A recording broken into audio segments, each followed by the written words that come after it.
We've been militarily involved in the Persian Gulf region now for 20 years.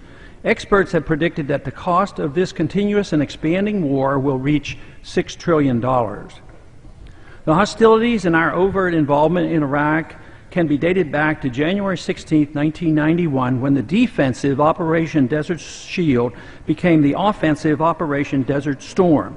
Though the end of the Persian Gulf War was declared on April 6, 1991 with a U.S. military victory, the 20-year war was just beginning. The U.S. and Britain have had an intense interest in controlling the oil of the Middle East dating back to the overthrow of the Ottoman Empire during World War I. This interest expanded during World War II with FDR's promise to protect the puppet governments in the Persian Gulf region, especially Saudi Arabia. Though this arrangement never sat well with the citizens in the region, a fairly decent relationship remained between the Arab people and the American public. But animosity continued to build with our ever-present military involvement in Iraq. Our military assistance to the Mujahideen in the 1980s, now the Taliban, helped the Muslim defenders, one of whom was Osama bin Laden, oust the Soviets from Afghanistan. At that time, we were still not seen as occupiers, and the radical Muslims, encouraged by the U.S., were expected to direct all their efforts toward the communist threat.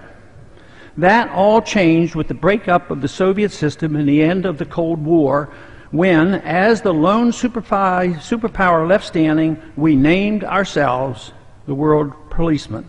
It was then that the resentment by Arabs and Muslims became directed toward the United States, now seen as an invader and occupier. Continuous bombing and crippling sanctions against Iraq during the 1990s, the appearance that the U.S. did not care about the plight of the Palestinians, and our military bases in Saudi Arabia led to attention-getting attacks against the United States. The 1998 embassy attacks in Kenya and Tanzania and the attack of the U.S. coal in the year 2000 were warnings that the war was far from over. The horrible tragedy of 9/11 shouldn't have been a surprise, and many believe it was preventable.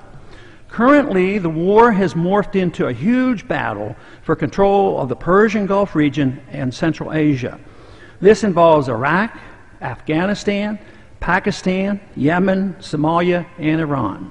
Foolish policies lead to foolhardy conflicts. Foolhardy conflicts lead to unsustainable costs and a multitude of unintended consequences. To name a few, we have spent trillions of dollars based on the false pretense of defending freedom and our Constitution. The notion has been further solidified that war no longer needs to be declared by Congress and can be pursued as a prerogative of the President. We are now seen by the world not as a peacemaker, but rather a troublemaker and aggressor. Thousands of American service members have been killed and tens of thousands wounded, with a sharp increase in service-connected suicides. Over 500,000 veterans are seeking medical treatment and disability benefits. Millions of citizens have been killed, wounded, and displaced in the countries on the receiving end of our bombs, drones, sanctions, and occupation. The region has suffered huge environmental damage as a consequence of our military occupation. Christians from Iraq have suffered the worst rout in the history of Christendom. Iran and Iraq are now better allies than ever, with strong anti-American sentiment. Iraqi political stability is a joke. Ending hostilities in Afghanistan is a dream. China and Iran have been drawn into a closer alliance against the United States. America's uncontrolled deficits are senselessly fueled by needless militarism. We are now much poorer and less safe. There was no Al-Qaeda in Iraq before we invaded in 2003. Today, there is. No weapons of mass destruction were ever found in Iraq. War always leads to government growth and the sacrifice of civil liberties. In the past 10 years, this has been particularly costly to us, with the acceptance of military tribunals, torture, assassination, abuse of habeas corpus, and Patriot Act-type legislation. Senseless war and senseless destruction and death should not be rationalized as providing a great service in protecting our freedoms. our Constitution, or maintaining peace. The only value that can come of this is to recognize that our policies are flawed and they need to be changed. Without this, history will record that the sacrifices were all in vain.